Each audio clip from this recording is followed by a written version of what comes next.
नमस्कार श्रोताओं, ये पॉडकास्ट हम जयपुर से प्रसारित कर रहे हैं और हमारे स्टूडियो की घड़ी में इस समय रात के 8:30 हुए हैं। आज की पॉडकास्ट हमने इस्मत चुगताई की एक कहानी को सेलेक्ट किया है। कहानी का शीर्षक है तो मर जाओ। तो कहानी इस प्रकार है। मैं उसके बिना जिंदा नहीं रह सकती। उन्होंने फैसला किया तो मर जाओ। जी चाहा कह दूं पर नहीं कह सकती। बहुत से रिश्ते हैं जिनका लिहाज करना ही पड़ता है। एक तो दुर्भाग्य से हम दोनों औरत जात हैं। न जाने क्यों लोगों ने मुझे नारी जाति की समर्थक और सहायक समझ लिया है। शायद इसलिए कि मैं अपने भतीजों को भतीजियों से ज्यादा ठोका करती हूँ। खुदा कसम, मैं किसी विशेष जाति की तरफदार नहीं। मेरी भतीजियां अपेक्षाकृत सीधी और भतीजे बड़े ही बदमाश हैं। ऐसी हालत में हर समझदार उन्हें सुधारने के लिए डांटते फटकारते रहना इंसानी फर्ज समझता है। पर उन्हें ये कैसे समझाऊं? वे मुझे अपनी शुभचिंतक मान चुकी हैं और वह लड़की जो किसी के बिना जिंदा न रह सकने की स्थिति को पहुंच चुकी हो कुछ हठीली होती है। इसलिए मैं कुछ भी करूं उसके प्रति अपनी सहानुभूति से इनकार नहीं कर सकती। अनचाहे या अनमने रूप से सही, मुझे उनके हितैषियों और शुभचिंतकों की पंक्ति में खड़ा होना पड़ता है। दुर्भाग्य से मेरा स्वास्थ्य हमेशा ही अच्छा रहा और बीमार होकर मुर्गी के शोरबे और अंगूर खाने के मौके बहुत ही कम मिल पाए। यही कारण था कि शायद कभी प्राण घातक किस्म का इश्क न हो सका। हमारे अब्बा जरूरत से ज्यादा सावधानी बरतने वालों में से थे। हर बीमारी की समय से पहले ही रोकथाम कर दिया करते थे। बरसात आई और पानी उबालकर मिलने लगा। आसपास के सारे कुओं में दवाइयां पड़ गई। खोचे वालों के चालान करवाने शुरू कर दिए। हर चीज ढकी रहे। बेचारी मक्खियां गुस्से से भन बनाया करती। क्या मजाल जो एक जर्रा मिल जाए। मलेरिया फैलने से पहले कुनेन हलक से उतार दी जाती और फोड़े फुंसियों से बचने के लिए चिरायता पिलाया जाता। इश्क मोहब्बत की रोकथाम के लिए न जाने उन्होंने कौन से जोशंदे पाल रखे थे कि किसी भी बहन भाई को घातक किस्म का इश्क न हो पाया। यूं ही कभी जुकाम खांसी मामूली बदहजमी की तरह किसी को इश्क हो गया तो बुजुर्गों ने हंसकर टाल दिया। न एकदम संबंध विच्छेद करने की धमकियां मिली, न जहर खाने की नौबत आई। लोग कहते हैं जब किसी को इश्क का रोग लग जाता है तो खाना पीना और सोना हराम हो जाता है। पर हमारा खानदान अजीब था कि उसमें जब कोई जरूरत से ज्यादा हंसता खेलता और मोटा होता पकड़ा जाता तो आमतौर पर वह इश्क का रोगी निकलता। इसलिए जैसा वे कहती हैं, मुझे उनके दर्द का अंदाजा नहीं। उन्हें निहायत घातक किस्म का इश्क है और मैं हंस रही हूँ। मुझे याद है कि हम लोग एक बार पुरानी फिल्म हीर रांझा देखने गए थे। जब रांझा साहब की मरम्मत हुई तो हम लोग बेतहासा हंसने लगे। हमारे गिर्द बैठी भीगी आंखों वाली पब्लिक ने हमारी कुरुचि पर घृणा प्रकट की। लेकिन मेरी दोस्त, मेरी सहेली अपने प्रेमी के बिना जिंदा नहीं रह सकती। वह उन्हें जलाता है, कल्पाता है, अपमानित करता है। वे प्रेमी के द्वार पर शीश नवाने के लिए जाती हैं तो दरवाजा बंद कर लेता है। मैं तुम्हारे बिना जिंदा नहीं रह सकती, वे 1000 बार उससे कहती हैं। मैं तुम्हारे साथ जिंदा नहीं रह सकता, वह 1000 बार जवाब देता है। तब वे रोती हैं, जान देने की धमकियां देती हैं, पर वह कानों में तेल डाल लेता है। वह उसके सारे दोस्तों और जान पहचान के लोगों से प्रार्थना कर चुकी है। एक इंसान की हैसियत से उन्हें जिंदा रहने का अधिकार है। ये प्रगतिशील लोग एक भावुक लड़की की तमन्नाओं का खून होते कैसे देख सकते हैं? जी हाँ, दुर्भाग्य से मैं भी प्रगतिशील लोगों में गिन ली गई हूँ और मुझ पर भी ये इल्जाम है कि मैं हरगिज प्रगतिशील नहीं हूँ, क्योंकि मैं अपनी ही जैसी एक औरत का दिल टूटते देखती हूँ और मेरे कान पर जूं तक नहीं रेंगती। साहब, मैं अपने कान पर जूं छोड़ हाथी रेंगाने को तैयार हूँ, मगर खुदा के लिए कोई बताए मैं उनके आशिक बल्कि मासूक को किस तरह उनके लिए फांस सकती हूँ। काश वह एक मर्तबान होता या मिट्टी का प्याला, तब या तो मैं अपनी प्यारी दोस्त के लिए उसे खरीद लाती। अजायब घर में होता तो चुरा लाने की कोशिश करती, मगर वह तो निहायत ढिठाई से मोटर में दनाता फिरता है। हवा को कौन मुट्ठी में बांध सकता है? धूप को कैद करने का यंत्र अभी तक भारत में तो इजाद नहीं हुआ और न इंपोर्ट हुआ है। इस छलावा किस्म के आशिक को कौन घेर कर उनके दरबे में हाँक सकता है? कसूर उस छलावे का भी है। दिल फेंक किस्म का आदमी है। एक बार उसने इनकी तरफ भी छक्का मार दिया था। मीठी मीठी बातें उनके कानों में उड़ेल दी उन्हें लिए लिए भी घूमता था। उन्हें सर्दी लग रही थी तो स्वेटर खरीद कर पहना दिया, पेड़े खिलाए और शायद चुमा चाटा भी होगा। ये सब तो वह जिंदगी का फर्ज समझकर हर महीने एक न एक नई लड़की के साथ किया करता है। अगर वह उन सब लड़कियों से किए गए वायदे पूरे करता तो अब तक पूरी हरम भर जाती। इतना तो एक मोटर और अच्छी आमदनी का मालिक राह चलते करता ही रहता है। अब हर राह चलता अगर उसके पीछे काजी और सेहरा लेकर दौड़ता फिरे तो बेचारा दम न तोड़ दे। वह सेहरा और काजी काफी न समझकर मुझे भी समधिन बनाने पर मजबूर करना चाहती है। मुझे समधिन बनने से चिढ़ है। दूल्हा और दुल्हन तो एक दूसरे को मिल जाते हैं, समधिनों को सिर्फ गालियां मिलती हैं या फिर फूलों की छड़ियां जिनमें फूल कम और छड़ियां ज्यादा होती हैं। मेरी एक और सहेली को भी इश्क के रोग ने आ घेरा था। उनके आशिक ने आदत के मुताबिक उन्हें सब जवाब दिखाए मगर शादी नहीं की। कुछ गड़बड़ हो जाती तो अस्पताल ले जाकर इलाज करवा देता। वे इस इलाज से ही संतुष्ट थी। इलाज के दौरान वह अपने आशिक की बीवी कहलाती थी। वैसे वह उनके बड़े लाड करता था, सारी तनख्वाह हाथ में थमा देता था। सियाह सफेद की वे मालिक थी मगर पक्का कागज करने से दम चुराता था। मेरी बदकिस्मती कहिए या शामत, जब चौथी बार गड़बड़ हुई और अस्पताल जाने की नौबत आई तो वे आदत के मुताबिक रोती पीटती मरहम पट्टी के लिए मेरे पास आई। मत जाओ अस्पताल, मैंने यूं ही बेसोचे समझे राय दी। वह चौंकी, मगर बच्चे कौन पालेगा? उसका बाप पालेगा, मगर बदनामी जो होगी। ओफो, मेरा जी जल गया। यानी आप अब बड़ी नेक नाम है। आए दिन जूते मार मार कर सड़क पर ढकेल कर कुंडी लगा लेता है, दूसरी लड़कियों की खातिरें करता है। आप सड़क पर मंडराया करती हैं, सामने होटल में बैठी इंतजार करती हैं कि कब नई लड़कियां पिट कर बाहर निकलें और वह हंस पड़े तो कतई बदनामी नहीं होती। तुम उससे मोहब्बत करती हो? मैंने पूछा। यह भी कोई पूछने की बात है? सचमुच पूछने की बात नहीं थी।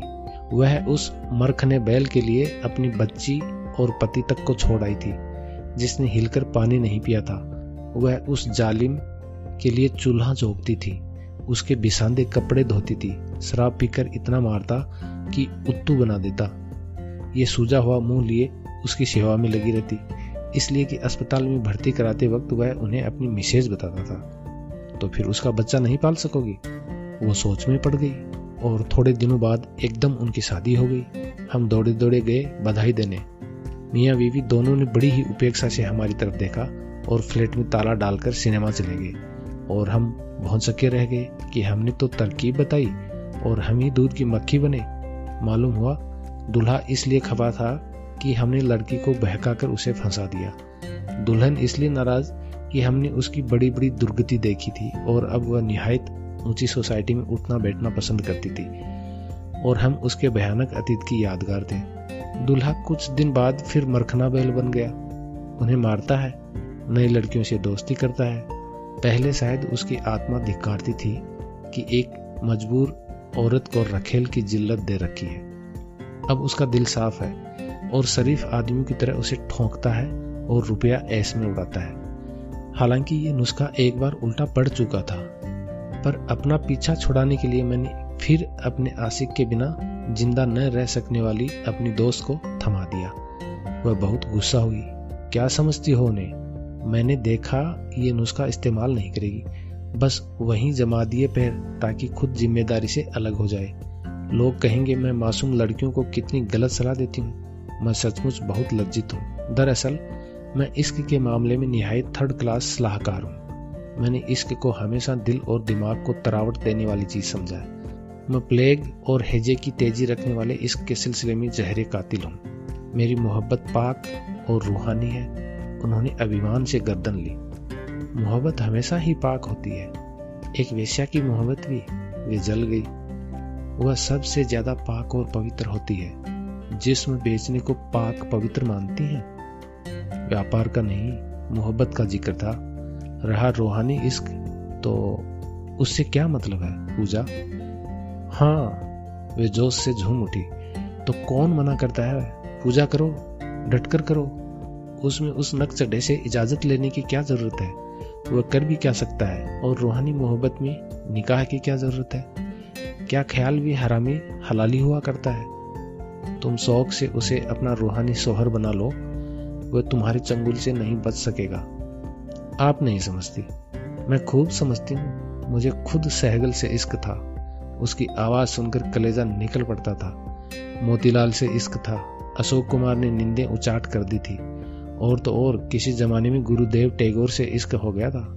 जी चाहता था जोगिन बनकर शांति निकेतन में जान दे दूं। शरत बाबू अगर मुझे हुक्म देते कि एक टांग से खड़ी रहो तो मुझे एतराज न होता। किसी से कहना नहीं, मुझे पॉल रॉबसन से तो ऐसा इश्क हुआ था कि खुदा की पनाह, उसके रिकॉर्ड सुनकर घंटों सर धुना है। अब भी खुदा की कसम ऐसे ऐसे लोगों से इश्क है कि सोचकर रोंगटे खड़े हो जाते हैं। अगर किसी को मेरे आशिक मिजाज दिल की दीदा दिलेरिया का पता चल जाए तो अंधेर हो जाए, लोग मेरे नाम से भागने लगे और लोगों का सबक देने के लिए मुझे बीच बाजार में दुर्रे लगाए जाएं। मगर उनमें से किसी सुरमा से शादी का शौक नहीं। अगर उन लोगों की किसी भी हरकत से मुझे उनकी बदनीयती का शक हो जाए तो मैं इज्जत का दावा कर दूं। मेरी जान, शादी और इश्क को गड़बड़ न करो। क्या तुम समझती हो शादी के बाद इश्क नहीं हुआ करता? मेरा तो ख्याल है इश्क सिर्फ मुर्दों को नहीं होता, मगर वह भी शायद मैं पूरे यकीन से नहीं कह सकती क्योंकि मैं अभी मुर्दा नहीं हूँ। आप मजाक कर रही हैं। रूहानी इश्क से मेरा मतलब नहीं कि टैगोर से इश्क कर लिया जाए, ये इश्क नहीं। तो साफ कहो, इश्क से तुम्हारा मतलब शादी है जिसमें महर और तलाक का हक भी रहे। तुम निरी बनिए की बेटी हो, सख्त व्यापारी जहनियत है। लैला होती इस वक्त तो इसकी तौहीन करने के सिलसिले में तुम्हें अपने ऊंट के नीचे कुचल देती। मेरी सलाह मानो तो किसी से शादी कर लो। बेटे का नाम अपने नामाकुल आशिक के नाम पर रखो और उसे वक्त बेवक्त पीट कर अपने दिल की भड़ास निकाल लिया करो। आशिक से शादी करना सख्त बदमजाकी का सबूत है। बदमजाक लोग लेमन ड्रॉप को चबाकर निकल जाते हैं। लेमन ड्रॉप चूस कर खाने की चीज है। खुदा के लिए आशिक को गृहस्थी के जुए में न झोंको। जरा सोचो, दिलीप कुमार जो हजारों दिलों की धड़कन बना हुआ है, मुस्तकिल तौर पर घर वाले के रूप में आ डटे तो फिर दिल किसके लिए धड़के? यकीन मानो वह भी इंसान है, खाता है, पीता है, सोता है, लड़ता है, कुंजियां खो देता है, कागज बिखेरता है, वादा खिलाफियां करता है, सिनेमा के टिकट खरीद कर भूल जाता है और यकीन मानो जैसे मधुबाला और वैजंती माला के लिए खुदकुशी करता फिरता है, आहें भरता है। बीवी के लिए नहीं भरेगा, दिल टूट जाएगा। क्या समझती हो तुम? कृष्णचंद्र से शादी कर लो, वह कभी तुम्हारी साड़ी लक्ष्मी के पुल पर नहीं टांगेगा, बल्कि निहायत भोंडेपन से अपनी कमीज टांगते वक्त तुम्हारी साड़ी कीचड़ में गिरा देगा और उल्टा तुम्हें फुहड़ कहेगा। साहिर हाथ आ जाए तो कभी तुम्हारे आंसू रेस में आंचल से न पहुंचेगा, न तुम्हारी मरमरी बाहों का सहारा लेगा। सरदार जाफरी से तो भूल कर शादी न करना, तुम्हारे बालों तक में किताबें और कागज भर देगा और वक्त बेवक्त इक्के वालों की तरह लड़ेगा। जरा भी अक्ल रखती हो तो खुदा के लिए इन आर्टिस्टों से शादी न कर लेना, वरना सर पकड़कर अपनी हिमाकत पर रोवोगी। ये सपने हैं, इन्हें सच बनाने की कोशिश न करना। पति एक निहायत ठोस सच्चाई होती है। वे मेरी अक्लमंदी की बातों से रोब में आ गई। खुशी से मेरे हाथ पांव फूल गए। कौन कहता है मैं बेतुकी बात करती हूँ? एक इश्क की मारी लड़की को सच्चे रास्ते पर ला दिया।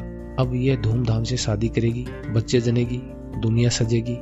भाई मुझे तो कौम की लीडरी करना चाहिए, मगर मेरी लीडरी के सपने गदगद करके नीचे आ पड़े जब मैंने सुना कि उसी शाम उन्होंने अपने बदजात आशिक के मोर्चे पर हमला बोल दिया। उसकी बीमार तिनका सी अम्मा को जुजुत्सु के पहलवानी हाथ दिखाए। ये मेरा घर है, मैं यहाँ से कभी नहीं जाऊंगी। उन्होंने पक्की गृहस्थीन की तरह ऐलान किया।